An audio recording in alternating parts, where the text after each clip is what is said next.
پیارے دوستو، آج کی اس ویڈیو میں ہم آپ کو ایک قرآن کا معجزہ بتائیں گے جسے سن کر آپ سبھی دوستوں کا دل خوش ہو جائے گا اور آپ کمنٹ باکس میں سبحان اللہ لکھنے پر مجبور ہو جاؤ گے۔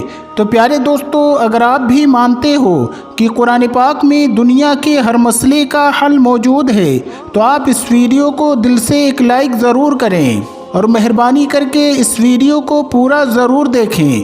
تو چلیے دوستو شروع کرتے ہیں۔ پیارے دوستو، اس پوری دنیا میں جو کچھ بھی موجود ہے، اس دنیا میں جتنے بھی سارے مسئلے موجود ہیں، ان سب کا حل قرآن پاک میں موجود ہے۔ دنیا میں قرآن پاک سے آگے کچھ بھی نہیں ہے۔ یہ ڈاکٹر، سائنس، سب کچھ قرآن پاک سے پیچھے ہیں۔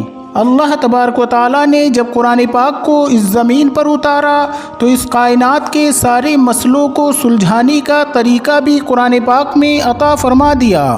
قرآن کا صحیح علم رکھنے والا قرآن پاک سے ہر مشکل سے مشکل مسئلے کا حل پا لیتا ہے۔ دوستو، امریکہ کے شکاگو کے ایک ہاسپٹل میں ایک عجیب سا مسئلہ الجھ گیا تو دیکھیے کہ کس طرح سے اس مشکل مسئلے کو قرآن پاک کی ایک آیت نے ایک چٹکی میں ہی سلجھا دیا، جس کو دیکھ کر ڈاکٹر ہی نہیں بلکہ وہاں کھڑے تمام لوگوں نے وہیں پر کھڑے کھڑے اسلام قبول کر لیا اور سارے کے سارے مسلمان ہو گئے۔ سبحان اللہ۔ دوستو، دراصل ہوا یہ کہ امریکہ کے شکاگو ہاسپٹل میں دو ڈیلیوری کے کیس دراصل ایک ساتھ آ گئے، جن میں سے ایک عورت کو لڑکا پیدا ہوا اور دوسری عورت کو لڑکی پیدا ہوئی۔ اس ہاسپٹل کا یہ نظام تھا، مطلب یہ سسٹم تھا کہ بچوں کی پیدائش کے بعد بچوں کی کلائی پر اس کی ماں کے نام کا ایک اسٹیکر لگا دیا جاتا تھا۔ اس وقت جو نرس وہاں پر کام کر رہی تھی وہ جلد بازی میں تھی اور بچوں کی کلائی پر اسٹیکر لگانا بھول گئی تھی، جس کی وجہ سے وہ دونوں بچے مکس ہو گئے۔ اب یہ اندازہ لگانا مشکل ہو پا رہا تھا کہ ان میں سے بیٹا کس عورت کا ہے اور بیٹی کس عورت کی۔ اس مسئلے کو دیکھ کر ہاسپٹل کے تمام ڈاکٹر حیران اور پریشان ہو گئے اور سوچنے لگے کہ اس مسئلے کا حل کیسے سلجھایا جائے۔ انہیں اس کا کوئی آسان طریقہ پوچھنا تھا، اس لیے وہ پاس میں ہی ایک دوسرے ڈاکٹر کے پاس گئے جو عراق کا رہنے والا مسلم ڈاکٹر تھا۔ وہ ڈاکٹر اس مسلم ڈاکٹر کے پاس گئے اور کہنے لگے کہ ڈاکٹر صاحب، تم تو کہتے تھے کہ قرآن پاک میں دنیا کے ہر مسئلے کا حل موجود ہے، اب ہمیں تم ہی بتاؤ کہ ہمارے ہاسپٹل کا یہ مسئلہ کیسے سلجھے گا۔ یہ سن کر عراق کا وہ مسلمان ڈاکٹر مسکرانے لگا اور کہنے لگا، بے شک قرآن پاک میں ہر مسئلے کا حل موجود ہے اور میں آپ کے اس مسئلے کا حل بھی ضرور بتاؤں گا۔ ماشاءاللہ اس ڈاکٹر کا ایمان، لیکن اس کے لیے مجھے تھوڑا اور وقت چاہیے۔ دوستو، اس کے بعد وہ عراق کا ڈاکٹر بڑے بڑے عالموں سے ملا اور اس مسئلے کا ذکر کیا کہ اب وہی بتائیں کہ قرآن پاک میں اس مسئلے کا کیا حل ہے۔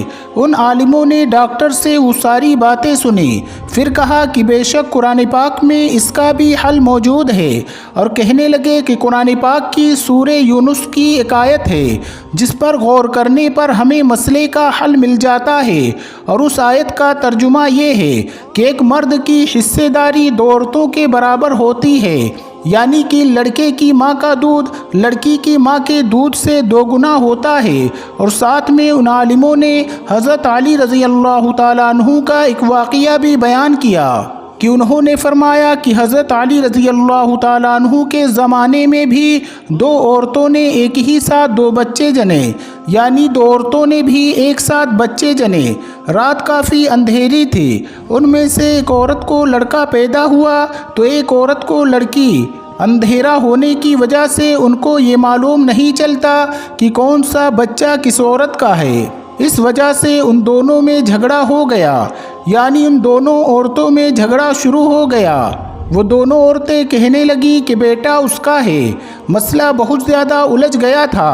دوستو، آخرکار دونوں عورتوں کو حضرت علی رضی اللہ تعالیٰ عنہ کی بارگاہ میں پیش کیا گیا۔ حضرت علی رضی اللہ تعالیٰ عنہ کے سامنے دونوں عورتیں کہنے لگی کہ لڑکے کی ماں میں ہوں۔ حضرت علی رضی اللہ تعالیٰ عنہ نے دونوں عورتوں کی باتوں کو سنا اور اس کے بعد فرمایا کہ تم اپنا دودھ چھاتیوں سے نکال کر میرے پاس ایک برتن میں لے کر آنا۔